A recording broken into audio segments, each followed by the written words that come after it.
మరి గడిచిన వారముల నుండి మనము విశ్వాస విషయాలు తెలుసుకుంటూ ఉన్నాం. విశ్వాసానికి కలిగిన లక్షణాలని వాటి గురించి మనం కొన్ని విషయాలు తెలుసుకుని ఉన్నాం. మరి గడిచిన వారమున ఆజ్ఞ గురించి, మరణము గురించి కొన్ని విషయాలు మనం తెలుసుకొని ఉన్నాం. మరి ఈ దినమున మనము ఆ మరణము అనేటటువంటిది మనకందరికీ సంప్రాప్తమైన విషయం, మనందరికీ తెలిసిందే. దానిని దేవుడు తప్పించుటకై ఏమి చేసి ఉన్నాడు, మనం ఎలా ఉండాలి అనేటటువంటి విషయాన్ని కొన్నింటిని మనం పరిశుద్ధ గ్రంథం నుండి ధ్యానం చేసుకుందాం. అయితే మొదటిగా చూడమ్మా, హెచ్కేల్ గ్రంథము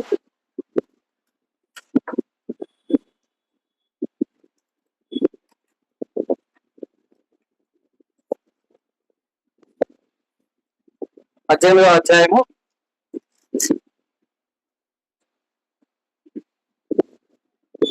20వ వచనం చూడండి. పాపము చేయువాడే మరణమునందును. తండ్రి యొక్క దోష శిక్షను కుమారుడు మోయటలేదని కుమారుని దోష శిక్షను తండ్రి మోయుడు. నీతి పరుని నీతి ఆ నీతి పరునికే చెందను, దుష్టిని దుష్టత్వం ఆ దుష్టునికే చెందను. మరి చదవబడిన లేఖన భాగాన్ని మనం గమనిస్తే కనుక, పాపము చేయువాడే మరణము నొందును. తండ్రి యొక్క దోష శిక్షను కుమారుడు మోయటలేదని కుమారుని దోష శిక్షను తండ్రి మోయడు. నీతి పరుని నీతి ఆ నీతి పరునికే చెందును, దుష్టుని దుష్టత్వము ఆ దుష్టునికే చెందును. మరి ఇక్కడ ఈ లేఖనాన్ని మనం గడిచిన వారం పరిశీలించాం. మరి ఈ దినమున మనం ఒక చిన్న విషయాన్ని గమనిద్దాం. పాపము చేయవాడే మరణము నొందును.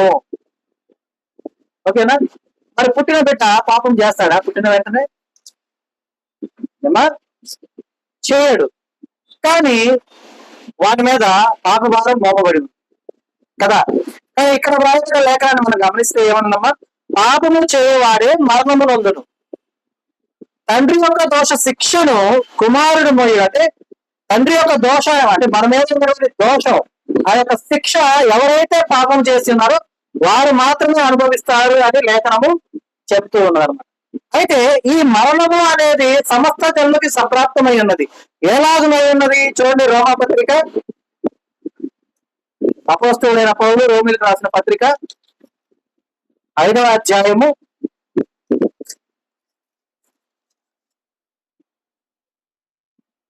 12వ వచనం చూడండి.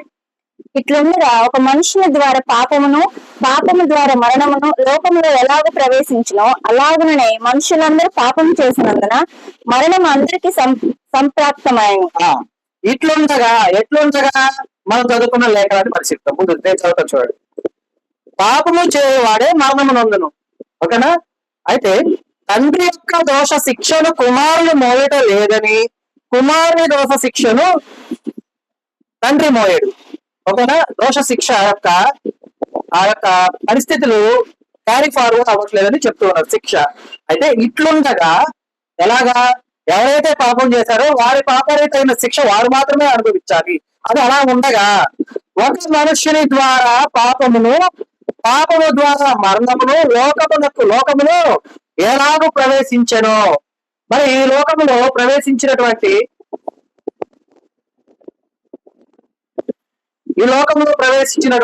పాపము ఎలాగ ప్రవేశించింది లోకానికి? ఎలా అమ్మా? ఒక మనుష్యుని ద్వారా. ఓకేనా? ఒక మనుష్యుని ద్వారా ప్రవేశించింది పాపము. ఓకేనా? పాపము చేయవాడే మరణము నొందును. అర్థమవుతుందా?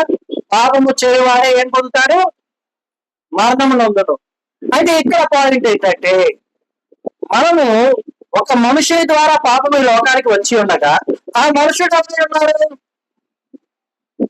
ఎవరై ఉన్నారు? ఆ మనుషుడు పరిశుద్ధ గ్రంథ ప్రకారం అయితే ఆదాము. ఓకేనా? ఎందుకని? ఆజ్ఞ అతిక్రమము. ఓకే, ఇప్పుడు చిన్న విషయాన్ని మనం ఈ లోకపరమైనటువంటి సైంటిఫిక్ ట్రూత్ ఒకటి ఉంది. ఎంతమందికి తెలుసో లేదో నాకు తెలియదు. ఎలా అంటే, ఇప్పుడు స్త్రీలు ఉన్నారు కదా, ఇక్కడ ప్రతి స్త్రీకి గర్భాశయం ఉంటుందా ఉండదా? ఆ స్త్రీలో గనక ఒక ఆడ శిశువు రూపుదిద్దుకుంటూ ఉందనుకోండి, ఈ పెద్ద స్త్రీ అంటే ఎవరైతే గర్భిణిగా ఉన్నదో ఆ స్త్రీ యొక్క గర్భాశయంలో ఉన్నటువంటి అండాలు ఉంటాయి. ఇవి ఆ లోపల ఉన్నటువంటి ఆడ శిశువుకి క్యారీ ఫార్వర్డ్ అవుతుంది. అర్థమైందా? ఆ యొక్క శిశువుకి క్యారీ ఫార్వర్డ్ అవుతుంది. సో ఆ శిశువు క్యారీ ఫార్వర్డ్ అవుతుంది కాబట్టి ఆ శిశువు నుంచి మరలా జనరేషన్ స్టార్ట్ అయింది. ఓకే, ఇప్పుడు సింపుల్ గా ఆలోచిద్దాం. మనమంతా ఉన్నాం, మనమందరూ ఎక్కడి నుంచి వచ్చిన వారం? లైక్ చెప్పుకుంటే కనుక నేను మా అమ్మ ద్వారా వచ్చా. మా అమ్మ ద్వారా నేను రావడానికి కారణం ఎవరు గారు? మా అమ్మమ్మ అయింది. ఓకే, ఆమె రావడానికి కారణం ఎవరు? వారి అమ్మమ్మ, వాళ్ళ అమ్మ కాదు. ఎందుకంటే వాళ్ళ అమ్మ నుండి కనుక అందాలు ఆ స్త్రీకి రాకపోతే ఆ స్త్రీ గర్భం ధరించదు. లోకంలో చాలా మంది గర్భం లేని స్త్రీలను మనం చూసాం. ఓకే, లైక్ అలాగే అదే స్త్రీ దగ్గర నుంచి కనుక ఆ యొక్క అండోత్పత్తి అనేటటువంటి విధానము పురుషునికి రాకపోతే పురుషుడు కూడా పిల్లల్ని కనలేడు. గర్భసంచి ద్వారా కాదు. నార్మల్ గా మనం అంటూ ఉంటారు కదా, అమ్మ పిల్లలు పుట్టలేదంటే పురుషుని లోపం లేదా స్త్రీల లోపం, వెళ్ళి చూపించండి అమ్మా అంటుంటారు. ఎవరో ఒకరిలో లోపం కనపడుతూ ఉంటుంది. ఆ లోపం ఏంటంటే వారి అమ్మ ఉంటారు వారికి. అప్పుడు ఇది యూనివర్సల్ ట్రూత్. మీరు ఏ గైనకాలజిస్ట్ దగ్గరికి వెళ్ళి అడిగిన అమ్మ, ఆ పాస్టర్ గారు ఇట్లా చెప్పారు, నేను పుట్టడానికి కారణం మా అమ్మ కాదంట, వాళ్ళమ్మ అంట, నిజమేనా అని అడిగితే వారు మీకు క్లియర్ గా చెప్పేస్తారు. అర్థమవుతుందా? సో అలాగే ఇక్కడ నేను పుట్టడానికి మా అమ్మమ్మ ఎలా కారణమైందో, మా అమ్మమ్మ పుట్టడానికి వాళ్ళ అమ్మమ్మ కారణమైంది. అలా బ్యాక్ కి వెళ్తే అసలు మూలకాలు అక్కడ ఎవరమ్మా? అమ్మయ్య. వాళ్ళు ఇరువురు కలిసి ఎవరు ఏక శరీరులు? ఎవరు ఇద్దరు? ఆదాము అవ్వలు. ఇప్పుడు వారి యొద్ద నుండి అంటే ఇక్కడ ఏమైందంటే ఈ యొక్క పాత భాషలో అనేది వారి సోల్లో, వారి యొక్క దేహంలో ఇంప్లిమెంట్ అయిపోయింది. అర్థమవుతుందా? ఇప్పుడు బ్లడ్ ఉంటుంది. ఓకే, ఈ బ్లడ్ ఏదో తర్వాత తరాలకి బ్లడ్, అంటే నా పిల్లలు ఉన్నారు, నా పిల్లలకి నా బ్లడ్ లో నుంచి కొంత, నా భార్య బ్లడ్ లో బ్లడ్ అలా సర్క్యులేట్ అవుతుంది కదా. రక్త సంబంధం అంటే అదే కదా అయ్యేది, అవునా కాదా? అలాగే మరి అక్కడ నుండి మొదలైనటువంటి మన ప్రస్థానం, మన ప్రయాణం ఏ విధంగా అయితే ఆదారోగుల దగ్గర నుంచి మనము తీసుకున్నటువంటి డిఎన్ఏ కావచ్చు, వారి వంశం కావచ్చు, లేదా వారి యొక్క జీన్స్ కావచ్చు, అవన్నీ క్యారీ ఫార్వర్డ్ అవుతూ ఏడాకి మనం వచ్చామో, అలాగునే వారిలో మిళితమైనటువంటి, వారిలో కలిసిపోయినటువంటి పాపము కూడా వచ్చేసింది. ఓకేనా? సరే, పాపం వచ్చింది, ఓకే, అది అట్లా ఉంచుదాం. మరణం ఎందుకు వచ్చింది? పాపం వచ్చింది, ఓకే, వాళ్ళు ఆత్మీయ పాపం చేశారు, పాపం మన దగ్గరకు వచ్చింది, మన దాకా వచ్చింది. మరణం ఎందుకు వచ్చింది అంటే అక్కడ దేవుడు చెప్పేశాడు ఏమని? పండు తిను దినమున నీవు నిశ్చయముగా చచ్చదవు. చావడం అంటే అర్థం ఏంటి? మరణమే కదా. అంటే దోష శిక్ష, ఆ శిక్ష వేరు. ఇక్కడ స్వయంకృతాపరాధములతో చేసిన శిక్ష వేరు. చెప్పింది మీకు అర్థమవుతుందా? మనం ఎందుకంటే పరిశుద్ధ గ్రంథంలో ఉన్న అన్నింటి కూడా అన్నింటి కలుపుకొని మనం కనుక పాత్రలో వంట చేసుకున్నట్టుగా ఆ ముక్కలు ఈ ముక్కలు అన్ని కలిపి ఒకే కూర అయిందనుకుంటే కుదరదు. పరిశుద్ధ గ్రంథం లిఖితమైన సమస్తము అనేక అర్థములతో కూడినవి, అనేక భావజాలాలతో కదిలించబడినవి, మనల్ని నడిపించడమే ఆయా సందర్భముల్లో అనుచితమైనవిగా ఉంటాయి, అనుకూలమైనవిగా ఉంటాయి. అర్థమైందా? అలాగే ఆ దోష శిక్ష వేరు, స్వయంకృతాపరాధముతో చేయించున్నటువంటి దోష శిక్ష వేరు. ఇప్పుడు లైక్ స్వయంకృతాపరాధమైన దోష శిక్ష, ఇప్పుడు నేనున్నా దేవునికి వ్యతిరేకమైన కార్యం ఒకటి చేశా, ఆ కార్యానికి తగ్గ పాపం నా మీద ఉంది, నా బిడ్డలకి ఈ పాపానికి తన జీతం వారికి వెళ్ళదు. ఎందుకని? లైక్ ఏం లేదు, ఈ లోకంలో నేను పోయి రోడ్డు మీద వెళ్తా ఎవరన్నా కత్తితో పొడిచాను, వారు చనిపోయారు అనుకోండి. ఓకే, నా బిడ్డకి ఈ దోష శిక్షకు సంబంధించినటువంటి ఆనవాళ్ళు ఉంటుంది. వీడు ఒక కూని కొడుకు అని, ఒక హంతకుని కొడుకు అని ఉంటుంది. అలాగే హంతకుని కొడుకు అని చెప్పేసి ఉరి శిక్ష వేరు, వాడికి జైల్లో కూడా పెట్టవాడిని. కానీ ఎవరైతే చేసి ఉన్నారో అతన్ని ఏం చేస్తారు? ఉరి శిక్ష వేస్తారు, శిక్ష విధిస్తారు. అర్థమైందా? ఇది అనమాట. అంటే మన యొక్క లేఖనాల్లో రాయబడినటువంటి మాటల్లో అర్థం ఇది. దోష శిక్ష ఎవరు అనుభవించరు, దోష శిక్ష ఎవరు అనుభవిస్తారు. ఈ దోష శిక్షను అనుభవించేటటువంటి విధానంలో ఇక్కడ రాయబడినటువంటి లేఖనములు ఏమని? ఇట్లుండగా ఒక మనుష్యుని ద్వారా పాపమును, పాపము ద్వారా మరణమును లోకములో ఎలాగ ప్రవేశించను, అలాగునే మనుషులందరూ పాపము చేసినందున మరణము అందరికీ సంప్రాప్తమాయను. బాగుంది. ఇప్పుడు సగటు మనిషిగా మన యొక్క ప్రశ్న దేవుడికి, అయ్యా నా యొక్క పితరులు చేసిన పాపానికి శిక్ష నాకు విధించుట సబబేనా? సబబేనా? ఎందుకని నా స్వయంకృతాపరాధం ఏమీ లేదు కదా ప్రభువా, మరి దీన్ని ఎలా అయ్యా నేను మోసేది? ఈ పాలన నేను మోయలేనయ్యా, నీ చెంతగా రావటానికి ఇది నాకు అడ్డుగా అయిపోతే నా పరిస్థితి ఏంటయ్యా ప్రభువా అని అడిగినటువంటి విధానంలో దేవుడిచ్చినటువంటి సమాధానము చూడమ్మా. 68వ కీర్తన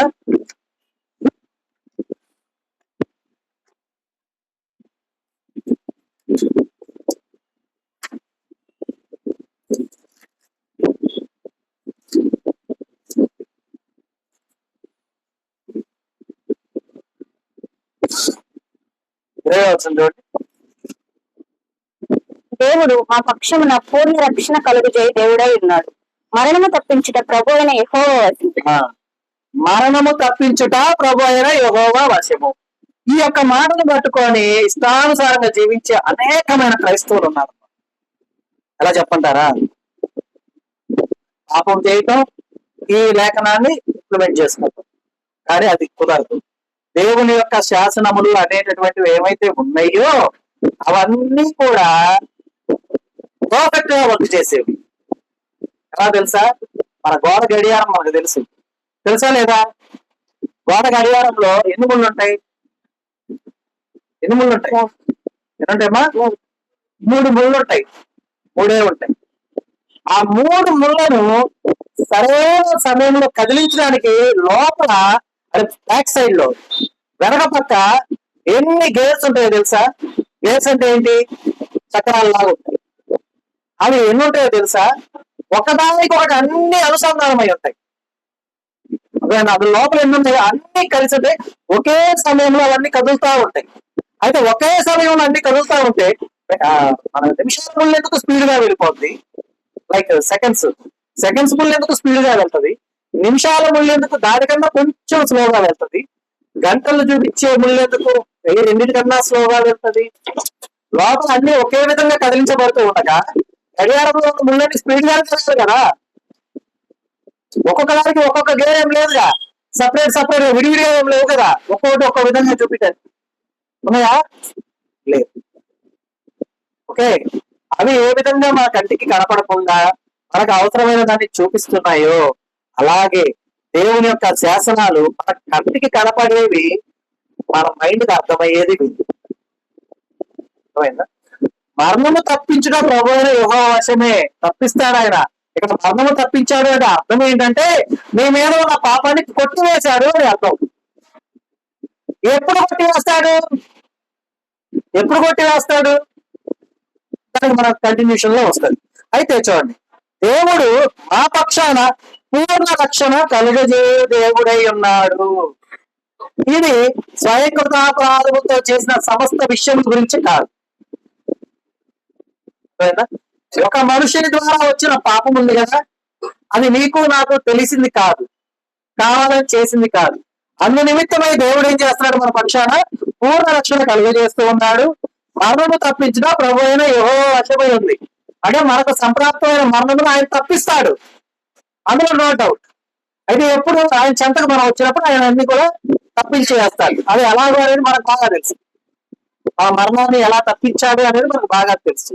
అయితే ఈ యొక్క విధానంలో మనం గమనించాల్సినటువంటి విషయం ఏంటంటే దేవుడు మనల్ని మన మరణాన్ని తప్పిస్తున్నాడు కదా, మనకు జీవాన్ని దయచేస్తున్నాడు కదా అని మనం గట్టిగా నమ్మటం తప్పేం కాదు. అయితే పదే మన మరణాన్ని తప్పించేలాగా మనం ఉంటే అది ఆమోదయోగ్యమేనా? అది దాని అర్థం ఏంటి? పదే మనం పాపాలు చేస్తూ ఉంటే రక్షించయా అంటే కరెక్టేనా? కరెక్ట్ కాదు. కాబట్టి మనం గమనించాలి. అయితే మన దేవుడు ఎలా ఉన్నాడనేది చూడండి అమ్మా. సమూయేలు మొదటి గ్రంథము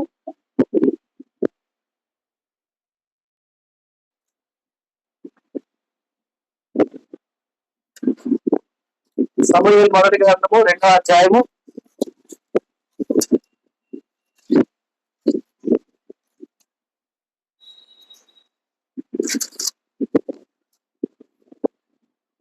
4 నుండి 6 వచనాలు. ప్రఖ్యాతి నొందిన విలుకాండ్రు ఓడిపోవదు, త్రొట్టిల్లిన వారు 6 చూడండి. జనులను సజీవులుగాను మృతులుగాను చేయవాడు యెహోవాయే, పాతాళమునకు పంపుచు అందులో నుండి రప్పించుచుండువాడు ఆయనే. చాలు. ఈ లేఖనాన్ని మనం గమనిస్తే జనులను సజీవులుగాను మృతులుగాను చేయవాడు యెహోవాయే, పాతాళములకు పంపుచు అందులో నుండి రప్పించుచుండువాడు ఆయనే. ఇక్కడ పాతాళములు పంపించేసి మళ్ళీ రప్పించేశాడు అంటే దీన్ని ఎలా అర్థం చేసుకోవాలి మనం? పాతాళానికి పోయిన వాడు మరలా రాగలడా? ధనవంతుడు ఏమడుగుతాడు? అయ్యా, ఆ దరిద్రుడైన లాజరుతో చిటికిన వేలుతో ఒక చుక్క నీరు పంపించయ్యా అంటాడు. అక్కడి నుంచి ఇక్కడికి, ఇక్కడి నుంచి అక్కడికి ఎవరు కూడా దాటి వెళ్లకుండా ఉండులాగిన మన మధ్యలో గొప్ప అగాధం ఉంది అని చెప్తారు. అయితే ఎక్కడో లేఖనాన్ని పరిశీలిస్తే ఏమనుంది చూడండి, పాతాళమునకు పంపుచు అందులో నుండి రప్పించుచుండువాడు ఆయనే. దీన్ని ఎలా అర్థం చేసుకోవాలంటే మనం సహజంగా ఒక గుడ్డి ఎత్తి వెళ్ళి చేలో పడ్డట్టుగా వెళ్ళిపోకూడదు. ఎట్లా పెడితే అట్లా కరెక్ట్ గా క్షుణ్ణంగా పరిశీలించి అర్థం చేసుకోవాలి. ఇప్పుడు నేను ఎవరికి వారం అనుకోండి, మనం ఎవరైతే ఉన్నాం, మనం తల్లి గర్భమందు మనం ఏ పాపం చేయాల, కానీ మన యొక్క పితరుల నుంచి పాపం మన మీద సంప్రాప్తమై ఉంది అంటే దాని అర్థం ఏంటి? పాతాళములకు వెళ్ళాలి అని చెప్పేసి ముందుగానే రాయబడింది, అవునా? అయితే మన పక్షమున దేవుడు ఏం కలుగు చేస్తున్నాడు? పూర్ణ రక్షణ కలుగు చేస్తున్నాడు. అందుకే పాతాళములకు వెళ్ళవలసినటువంటి వాడు ఎలాగంటే లైక్ ఏం లేదమ్మా, నేను నా తల్లి గర్భం రూపుదిద్దుకున్న వెంటనే దేవుడు చెప్పేశాడు అనుకుంటా, ఏమని? ఇదిగో ఫలానా శ్రీకాంత్ భూమి మీదకి రాబోతున్నాడు, వీడి యొక్క దినములు ఇన్ని, వీడు పాతాళమునకు వెళ్ళవలసిన వాడు అని రాశాడు. ఎందుకు? నా మీద మోపడినటువంటి పాపం, అందులో దోష శిక్ష, ఆ దోష శిక్ష వేరు, అది ఉంది నా మీద.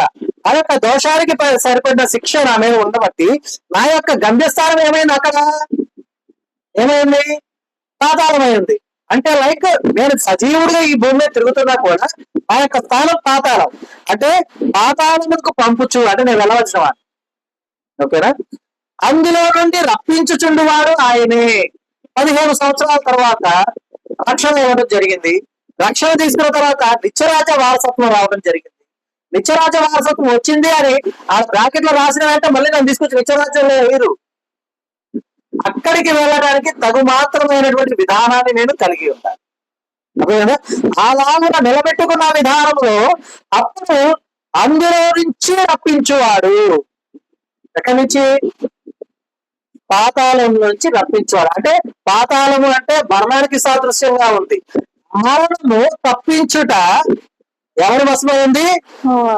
ప్రభు అయిన యెహోవా వశమైనది. ఎలాగంటే జనులను సజీవులుగాను మృతులుగాను చేయవాడు ఆయనే. సజీవులు అంటే ఎవరు? మరణము నుండి తప్పించుకున్నవారు. మృతులైన వారంటే ఎవరు? మరణమును పొందినవారు. అర్థమవుతుందా? సో మన పక్షాన యెహోవా పూర్ణ రక్షణ కలుగుచేయ దేవుడే ఉండి ఉండగా ఆయన నమ్మినటువంటి వారికి, ఎవరైతే ఆయన నమ్మారో, ఎవరైతే ఆయన విశ్వసించారో, ఎవరైతే ఆయన యొక్క నీతిని, రాజ్యాన్ని కనుగొన్నారో వారి ఎడల పూర్ణ రక్షణ కలుగుచేయ దేవుడై ఉండి పాతాళానికి వెళ్ళవలసిన వాడు, అంటే మరణానికి గురి కావలసిన వాడిని ఆ మరణము తప్పించి జీవంలోనికి నడిపించినటువంటి ఆ యొక్క ప్రేమ అన్నమాట. ఇది ఎలాగ జరిగింది, ఎలాగ జరుగుతుంది? ఈ యొక్క విషయంలో దేవుని యొక్క మాటలు కానీ, దేవుని యొక్క ప్రవర్తన కానీ, దేవుని యొక్క ఆలోచన విధానం కానీ ఎలా ఉంటది అనేది చూద్దాం. చూడండి, యోబు గ్రంథము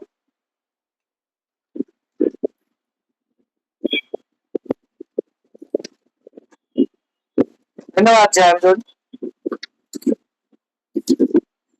4 నుండి 6 వచనాలు చూడండి. అపవాది చర్మము కాపాడుకొనుటకై చర్మమును, తన ప్రాణమును కాపాడుకొనుటకై తనకు కలిగిన యావత్తును నరుడిచ్చును గదా. ఇంకొకసారి నీవు చేయి చాపి అతని ఎముకను, అతని దేహమును మొత్తిని ఎడల అతని ముఖము ఎదుటిని దూషించి నిన్ను విడిచిపోవును అనెను. అందుకు యెహోవా అతని నీ వశమున ఉన్నాడు, అతని ప్రాణం మాత్రం నీవు ముట్టవద్దని సెలవిచ్చును. చూసారా, ప్రాణాన్ని మాత్రం ముట్టడానికి అపవాదికి అవకాశం దేవుడు ఇవ్వరా? ఎందుకు? ఎందుకని? అపవాది ఆలోచన ఎప్పుడు ఏంటి?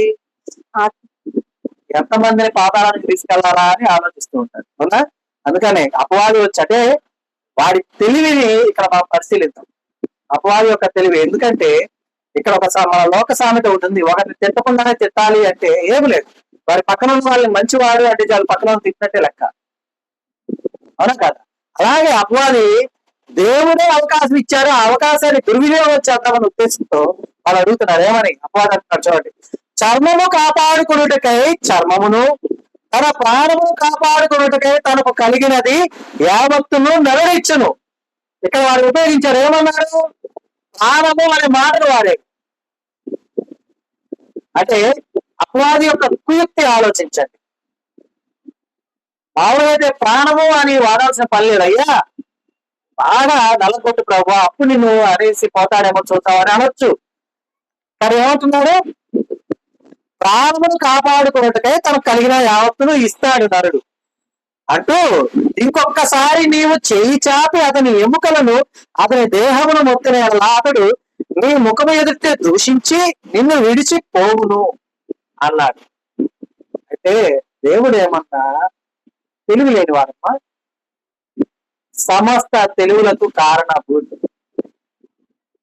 పరిపూర్ణమైన సమస్త జ్ఞానములకు ఆది ఆయనే, అంతము ఆయనే అంటున్నాడు చూడండి. అందుకు యెహోవా అతడు నీ వశములో ఉన్నాడు, నీకు అప్పచెప్పేస్తా అన్నాడు అని వెంటనే కండిషన్ ఇచ్చేసాడు చూడండి. ఏమని?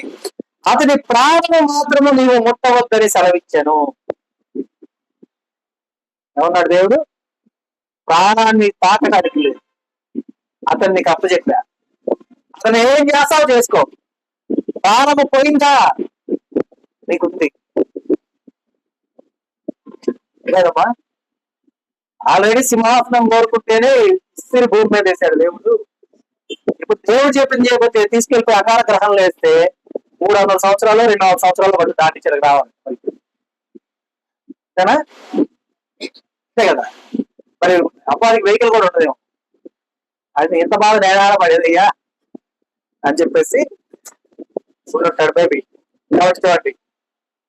అయితే ప్రాణాన్ని నువ్వు ముట్టుతా అన్నాడు. ఎందుకని? ఆ ప్రాణం ఎవరి వశంలో ఉంటుందమ్మా? దేవుని వశంలో ఉంటుంది.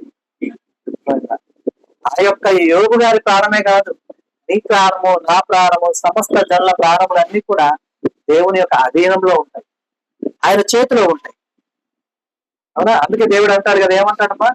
నా గొర్రెలు నా స్వరములను, సో వాటిని నా చేతిలో నుండి ఎవరు కూడా ఏం చేయలేరు, అపహరించలేరు, అని దొంగతనం చేయలేరు, ఎవరు తీసుకెళ్ళలేరు. అయితే ఆ చేతిలో మనం ఉండాలా వద్దా? ఇక్కడ యోబు గారు కూడా సేమ్ యాస్టీస్ గా దేవుడి చేతిలో ఉన్నాడు. ఆయన అపహరించలేకపోతున్నాడు. అపవాది ఎట్లాగైనా సరే అపహరించాలని చెప్పేసి, దొంగిలించాలని చెప్పేసి అనేకమైనటువంటి కుయుక్తులతో దేవుని యొక్క మాట్లాడుతుంది. ఎందుకంటే ఈ అవకాశం కూడా దేవుడు ఇచ్చాడు అపవాదికి. ఏమని? ఎక్కడి నుంచి వచ్చావు అంటే, అయ్యా భూమి మీద అటు ఇటు తిరుగుతా వచ్చానయ్యా, సన్నిధికి వచ్చాను. మరి యోగు గారిని చూసావా? యోగు సంగతి తెలుసా నీకు అంటే, నేనేం చేశాను ప్రభు, నువ్వు ఏం చేసావు, నేనేం చేయలేదు.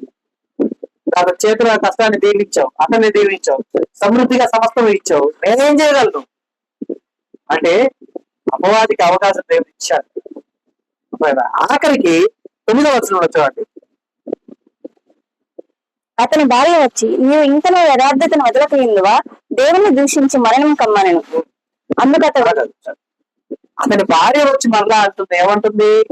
నీవు ఇంకనూ యథార్థతను వదలవా అంటూ దేవుని దూషించి మరణం అవ్వు అంటే దైవ దూషణ చేయమంటుంది. ఉచిత ఫలాలు వాళ్ళు ఇస్తారప్ప,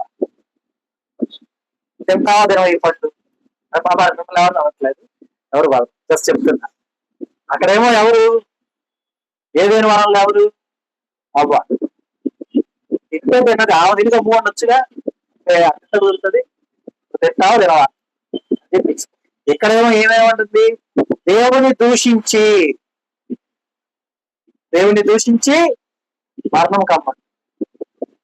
చూసారా? అయితే అతను దానికి అంటున్నాడు, మూర్ఖురాలు మాట్లాడినట్లు నువ్వు మాట్లాడుచున్నావు. సరే, ఈ టాపిక్ అక్కడ వెళ్ళాలి. మరి ఇక్కడ మనం గమనించాలి ఏంటంటే, మన యొక్క సమస్త విధములైనటువంటి మనకు దేవుడిచ్చినటువంటి దీవెనలు, ఆశీర్వాదములు ఇవన్నీ కూడా ఆజ్ఞానుసారంగానే మనకు వస్తాయి. ఆజ్ఞ అతిక్రమిస్తే ఏమీ రావు. కాబట్టి ఆజ్ఞానుసారంగా నడుచుకుంటున్నటువంటి ఈ యొక్క భక్తుడిని ఎవరు కూడా కదిలించలేకపోయారు. దేవుని వద్ద నుండి ఆజ్ఞలు తీసుకున్న వాడే అతని ప్రాణాన్ని తాకే అధికారం లేకుండా. అర్థమవుతుందా? కాబట్టి మన దేవుడిని యెహోవా మన ప్రాణముకు పూర్ణ రక్షణ కలుగజేయు గొప్ప దేవుడే ఉన్నాడు. కాబట్టి మనం గమనించాలి. అయితే ఇదంతా బాగుంది, మనంగా చదువుకుందాం. ఒక మనుషుని వల్ల ఈ లోకంలోనికి పాపం ఎలాగో వచ్చిందో, ఆ పాపం వల్ల ఈ లోకానికి మరణము వచ్చింది. మనుషులందరికీ కూడా సంప్రాప్తమయ్యింది. అయ్యిందా లేదు? అయ్యో, మరి దాన్ని ఎలాగా రక్షించాడు దేవుడు? దాన్ని ఎలాగా తీసివేశాడు? అంటే మనకు ఆ యొక్క పాపం కలిగినటువంటి జీతాన్ని మనకు లేకుండా ఎలా చేశాడు? చూడండి, యోహాను రాసిన మొదటి పత్రిక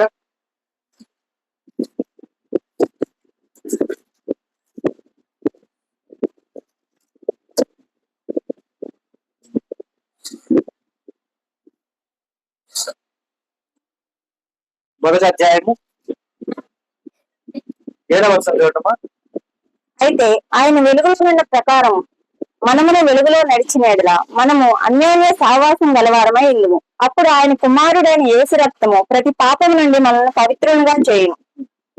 అయితే ఆయన వెలుగులో ఉన్న ప్రకారము మనమును వెలుగులో నడిచిన ఎడల మనము అన్యోన్య సహవాసము గలవారమై ఉండుము. అప్పుడు ఆయన కుమారుడైన యేసు రక్తము ప్రతి పాపము నుండి మనల్ని పవిత్రులుగా చేయును. మరి ఇప్పుడు ఈ మాట మనము చెప్పగానే వెంటనే రెడీ అయిపోతాం. రక్తంతో గడిగితే పాపం పోవటం ఏంటి? రక్తంతో గడిగితే పరిశుద్ధపరచబడటం ఏంటి? ఇక్కడ రక్తం అనేది దేనికి సాదృశ్యమై ఉన్నదంటే, పాప పరిహారార్థము ఇవ్వవలసినటువంటి బలియాగమై ఉన్నది. మనము మన శుక్రవారం ధ్యానం చేసుకున్న లేఖనంలో ఒక మాట వ్రాయబడింది. ఏమని? పొట్టేళ్లను, ఎద్దులను, కోతు మేకలను నీకు బలి అర్పణగా ఇస్తున్నామయ్యా, తీసుకొని వస్తామయ్యా మందిరానికి. అవునా? ఎందుకని వారు అది తెస్తామన్నారు? వారి కాలమందు మనం చూస్తే వారి మీద మోపబడినటువంటి పాపములు తీసివేయడం, పాప పరిహారాలు. ఇప్పుడు వాటిని ఇస్తున్నప్పుడు రక్తం కారదా? రక్తం కారుదా లేదా? వధించినప్పుడు రక్తం వస్తుందా రాదు? వచ్చింది కదా. రక్తము ఎందుకు రక్తము రక్షణకు సాదృశ్యమై ఉందంటే, దేవుడు ఐగుప్తులో నుంచి అందరినీ రక్షించుటకై బలి అర్పించినటువంటి ఆ బలి ఇచ్చినటువంటి పశువు యొక్క రక్తాన్ని ఇంటి గుమ్మానికి రాయమంటారు. ఎందుకు అని గుర్తు, ఇది నా బిడ్డ యొక్క ఇల్లు, ఇందులో నా బిడ్డలు ఉన్నారు. మనకు రక్తాన్ని రాశారు అంటే ఏం చేశారు? దేవుడిచ్చిన ఆజ్ఞ ఏంటది? రక్తాన్ని రాయండి ఇంటికి అని చెప్పేసి. రక్తాన్ని రాయమన్నటువంటి దేవుడి ఆజ్ఞ అనుసరించారు. కాబట్టి ఆజ్ఞ వెనుకున్న ఆశీర్వాదం ఏంటి? రక్షణ. లభించిందా? లభించలేదు. యేసు రక్తము అంటే రక్షణకు గుర్తు. ఎలా అంటే, మన మీద వేయబడ్డ ఒక ముద్ర. ఏ ముద్ర? ఒక వీసా. ఏంటది? మనము నిత్యరాజ్యానికి వెళ్ళడానికి అర్హత కలిగిన వారము అని. అలాగే మన పాపదోషములు కడుగుట ఎలాగూ అంటే, ఇప్పుడు మనం సహజంగా ఏదైనా మట్టి కానీ మురికి కానీ అయిందనుకోండి, మనం ఏం చేస్తాం? వాష్ చేస్తాం. వాష్ చేసినప్పుడు అది ఏమైతే వైపు అయిపోయింది అంటే పోతుంది, అక్కడి నుంచి కనపడదు మరక. అవునా? అంటే ఇక్కడ యేసు ప్రభు అనే రక్తం నీకు ఒక ఐడెంటిటీని ఇచ్చింది. ఏమని? నువ్వు పరిశుద్ధుడు అని. నువ్వు పరిశుద్ధుడివి అనే ఐడెంటిటీ ఇచ్చింది అంటే నీ మీద మోపట ఆ పాపము అనేది తీసివేయడం కదా. అర్థమైందా? పాపము అనేది అంటే ఆ యొక్క మరక తీసివేసినప్పుడు శుభ్రంగా ఉంటుందా ఉండదా? శుభ్రతకి మరొక మాట ఏంటి? పరిశుద్ధత అంటామా అనమా? అలాగునమాట. కాబట్టి చూడండి, అయితే ఆయన వెలుగులో ఉన్న ప్రకారము మనమును వెలుగులో నడిచిన కండిషన్. దేవుడు మా పక్షాన పునరక్షణ కలుగు చేయ దేవుడై ఉన్నాడు అని నేను ప్రార్థన చేసుకుంటే అయిపోద్ది, పాటలు పాడుకుంటే అయిపోద్ది, వాక్యం వింటే అయిపోద్ది, వాక్యం చెప్తే అయిపోద్ది కాదు. ఏం చేయాలి? వెలుగులో ఉన్న ప్రకారము మనము కూడా వెలుగులో నడిచిన ఎడలా అలాగే మనము అన్యోన్య సహవాసము గలవారమై ఉండాలి. అన్యోన్య సహవాసం అంటే ఏంటి? నిన్ను వలే నీ పొరుగు వారిని ప్రేమించాలి. వలే నీ పొరుగు వారిని ప్రేమించాలి. అప్పుడే కదా అన్యోన్యత అనేది ఉంటది. సో అన్యోన్య సహవాసము గలవారమై ఉందుము, అప్పుడు ఆయన కుమారుడైన యేసు రక్తము ప్రతి పాపం నుండి మనల్ని పవిత్రులుగా చేయము. సహజంగా అందరూ ఏం చేస్తారంటే యేసు రక్తము ప్రతి పాపం నుండి మనల్ని పవిత్రులుగా చేయను అని చెప్పి కొటేషన్స్ రాసుకుంటూ ఉంటారు. అని రాయడం తప్పని నేను అంటున్నా. ఆ రాసిన విధానాన్ని వ్యంగ్యంగా మాట్లాడాలి ఎంతమంది ఉన్నారు కదా. కండిషన్ పైన రాయాలి కదా. ఎప్పుడు ఆజ్ఞ పైన రాయి, ఆజ్ఞ గారికి ఆశీర్వాదం ఉండాలన్న సంగతి గుర్తు. అర్థమైందా?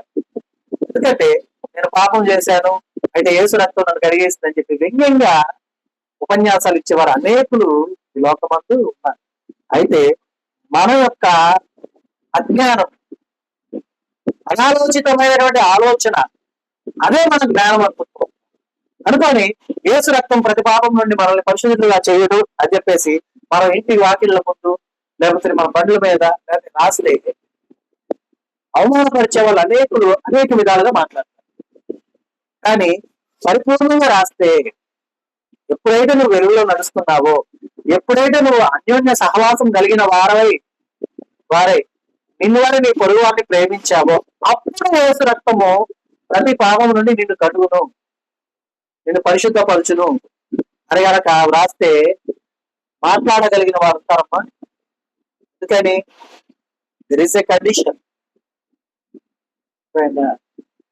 సో మనం ఎప్పుడు కూడా ప్రతి విషయంలో మనం ఈ విధంగా ఒకళ్ళు నన్ను అడిగారు, నన్ను పాస్టర్ అని చెప్తారు కదా, ఎందుకన్నా నీ బండి మీద ఎక్కడ ఏ బండి మీద కూడా వాక్యం రాయవు ఎందుకన్నా? ఎందుకంటే చాలా బండ్ల మీద వాక్యాలు రాసి ఉంటాయి. వాక్యాలు రాయదు ఎందుకన్నా?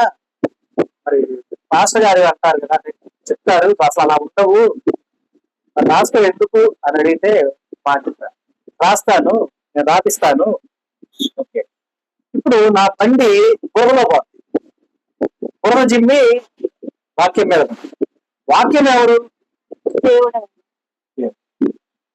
మన దృష్టిలో వాక్యము దేవుడైనాడు పరిశుద్ధ గ్రంథం ప్రకారం. నేను నా బండిని ఇంటి బయట పెట్టి లోపలికి వెళ్తాను. వాక్యం ఎవరు? ఎక్కడుంది ఇప్పుడు? ఇంటి బయట.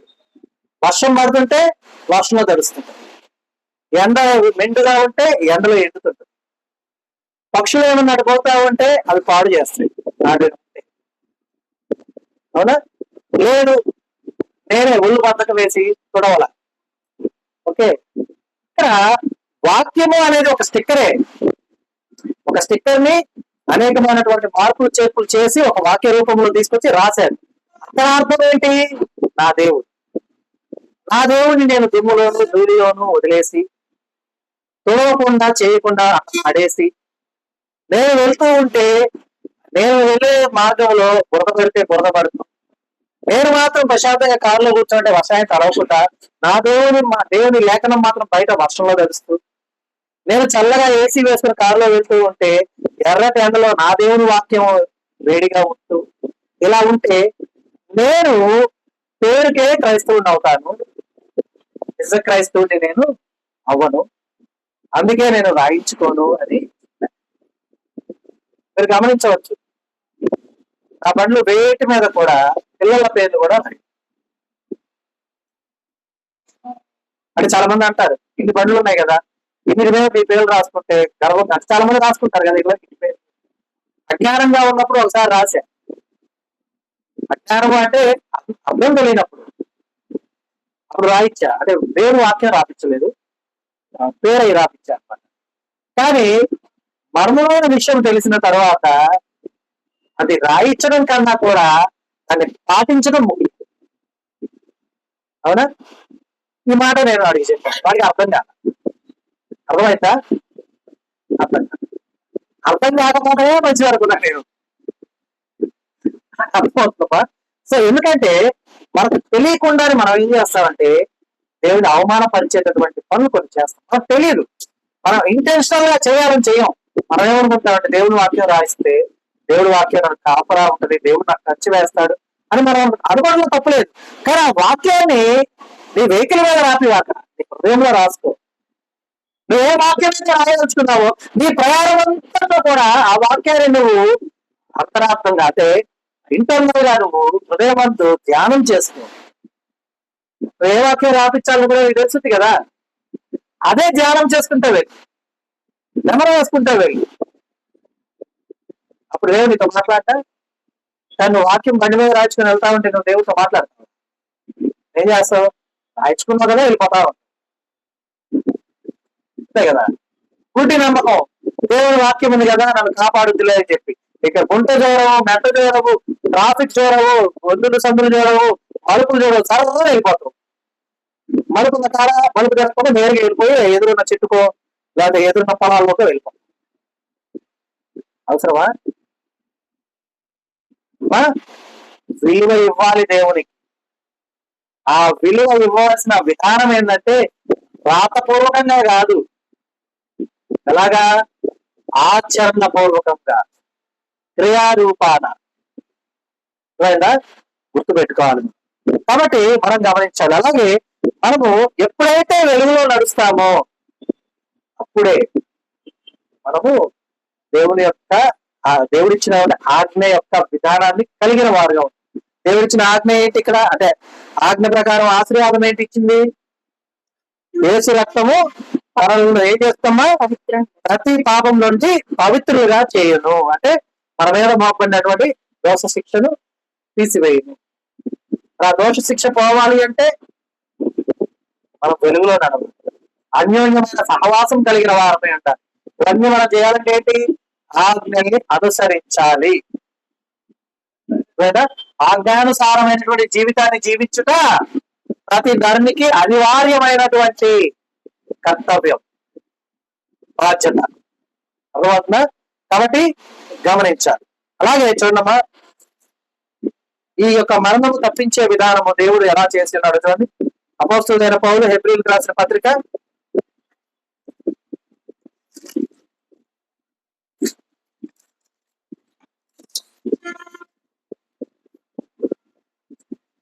11వ అధ్యాయము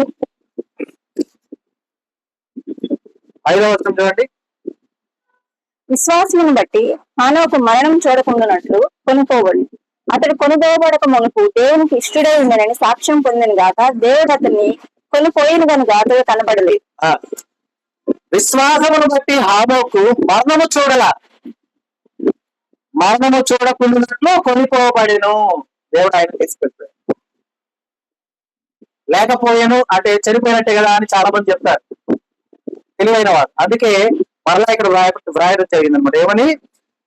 దేవునికి ఇష్టడై ఉన్నాడు కనుక ఉన్నాడని సాక్ష్యం పొందను కాగా దేవుడు అతన్ని కొనిపోయాను కనుక అతడు కనబడలేదు. దేవుడు తీసుకెళ్ళాడు కాబట్టి ఆయన కనపడాల. అయితే హానోక్కి సంబంధించిన విషయంలో మనకందరికి తెలియని ఒక విషయాన్ని, ఒక పరమమైన విషయాన్ని మనం గమనిద్దాం. చివరిగా చూద్దాం. చూడండి, ఆదికాండ గ్రంథము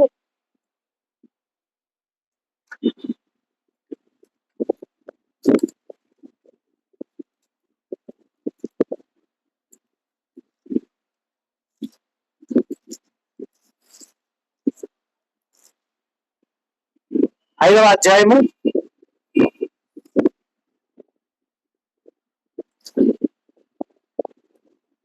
23-24 వచనాలు చూడండి. హానోకు దినములన్నీ 365 ఏళ్ళు. హానోకు దేవునితో నడిచిన తర్వాత దేవుడు అతన్ని తీసుకొని పోయిన కనుక అతడు లేకపోయాను. ఓకే, హానోకు దినములన్నీ ఎన్నమ్మా? 365 ఏళ్ళు.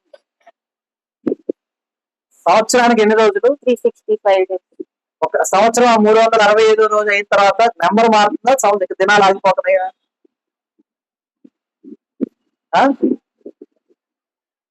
365 దినములు అయిన తర్వాత సంవత్సరం యొక్క నెంబర్ మారుతుందా? ఇంకా అక్కడితో ఆగిపోతుందా దినాలు? సంవత్సరం నెంబర్ మారుతుంది. అవునా? హానోకు బ్రతికినా కాదు, ఈ భూమి మీద ఉన్న దినములన్నీ కూడా 365 రోజులు. అది పరిపూర్ణమైన రోజుల సంఖ్య, గుర్తుపెట్టుకోండి. పరిపూర్ణత అంటే 24 hours గడిస్తే ఒక రోజు కదా. పరిపూర్ణంగా ఆ రోజులు ఆయన ఈ భూమి మీద ఉన్న రోజులని 365. అయితే కొనిపోయేటప్పుడు కొన్ని గంటలు ఉంటాడు కదా, 366 రోజు అనుకుంటాం. కొన్ని గంటలు ఉంటాడు కదా, అవునా కదా? పూర్తి అయిపోయినాయి చెప్పాడు దేవుడు. ఏమని? 365 ఏళ్ళు అని చెప్పాడు. 365 ఏళ్ళు పూర్తి అయిపోయింది. 365 ఏళ్ళని 365 రోజులుగా సంవత్సరంగా దేవుడు మనకు ఇచ్చాడు. ఎందుకు సాదృశ్యంగా ఇచ్చాడు? హానోకు యొక్క జీవిత కాలానికి సాదృశ్యంగా. 365 ఏళ్ళు ఆయన బ్రతికిన దినములు, ఈ భూమి మీద ఉన్న దినములు. 365 రోజులు మన యొక్క సంవత్సరమునకు సాదృశ్యం, మూలం. అవునా? సంవత్సరానికి ఆగిపోలేదు కదా, కంటిన్యూ అవుతున్నాయి. అలాగే ఎలా అంటే హానోకు ఎలాగైతే సజీవుడిగా దేవుని యొక్క ఉన్నాడు, అదే విధంగా దినములు సజీవంగా గడుస్తూ ఉన్నాయి. అర్థమవుతుందా? అర్థమైందా? అంటే ఈ 365 రోజులు ఎవరి కోసం దేవుడు నియమించాడు ఒక సంవత్సరంగా? ఎవరి కోసం? ఏం చెప్పలేదు? మన కోసం. మన కోసమేనా? ఎవరికి సాదృశ్యంగా? ఎందుకని? మనం ఇష్టమైన బిడ్డల కోసం మనం ఏం చేస్తామమ్మా?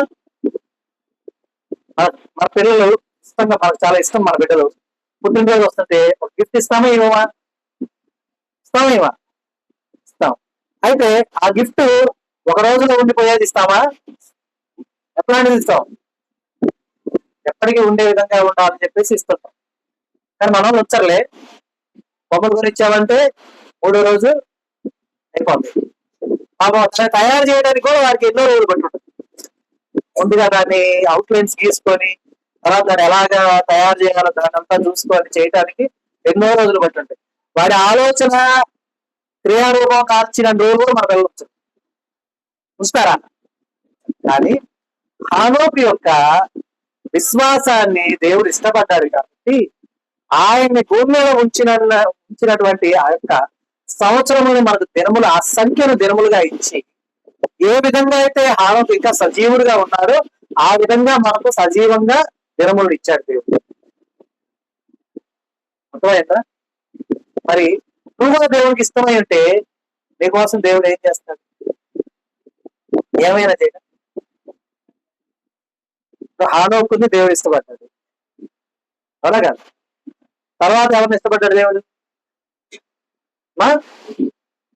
ఎవరు? హానోకు తర్వాత నోవా. తర్వాత దేవుడు ఇష్టపడ్డది అంటే సజీవ సాక్ష్యం ఉండే విధంగా ఉండాలి. ఏమైనా సరే నేను చెప్తాను. ఉన్నారు, చాలా మంది ఉన్నారు, కానీ నెక్స్ట్ నేను అంటుంది. సరే, అబ్రహాం గారిని తీసుకుందాం. సజీవంగా ఉన్నాడా లేదా? ఇప్పుడు హానోక్ గారు సజీవంగా ఉన్నాడు అని మనకు క్లియర్ గా తెలుస్తుంది, అవునా? ఇప్పుడు అబ్రహాం గారు సజీవంగా ఉన్నట్ట లేనట్ట? ఉన్నారా లేదా? ఎలా చెప్తున్నాం? లాజరు ఎలాగైతే అబ్రహాం రూమును ఆనగొడ్డు కొనుక్కోబడ్డాడు, సజీవులుగా ఉంటే తీసుకెళ్తారా, నిర్జీవంగా ఉంటే తీసుకెళ్తారా వారి యొక్కకు? సరే అనుకుందాం, ఒకటి అనుకుందాం. ఇప్పుడు ఒకళ్ళు వచ్చి నన్ను పిలిచారు, బయటికి వెళ్ళా. ఏంటన్నా, మీ మమ్మీ సమాధి దగ్గరికి వెళ్దాంపా అన్నారు. సరైన పోయాం. అక్కడ మా అమ్మ నిర్జీవంగా ఉంది, వెళ్ళాం. ఎట్లాగే అనుకుందాం. అబ్రహాము అనుకుని తీసుకెళ్లారు. అబ్రహాం గారు నిర్జీవంగా ఉన్నారు అనుకుందాం, ఓకేనా? నిర్జీవంగా ఉన్నాయో మాట్లాడతాడా? ఏం మాట్లాడాడు?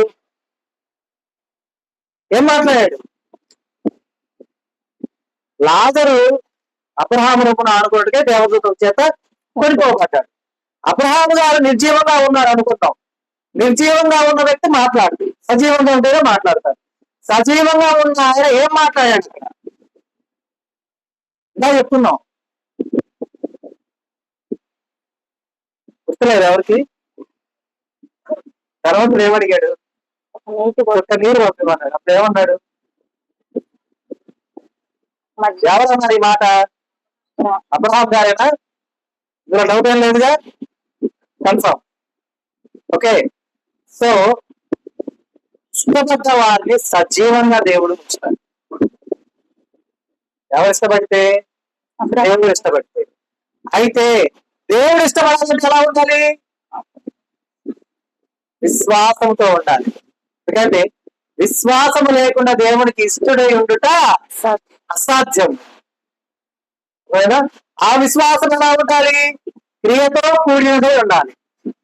ఎందుకంటే క్రియలేని విశ్వాసం అయితే ఒంటిగా ఉండి మృతమైపోతుంది, దానికి ఉపయోగం ఉండదు. మృతమైన దానికి విలువ ఉంటుందమ్మా? ఉండదు. అంటే ఆ దేహాన్ని ఆత్మ విడిచిపెట్టింది అనుకో, మృతదేహం అంటారు.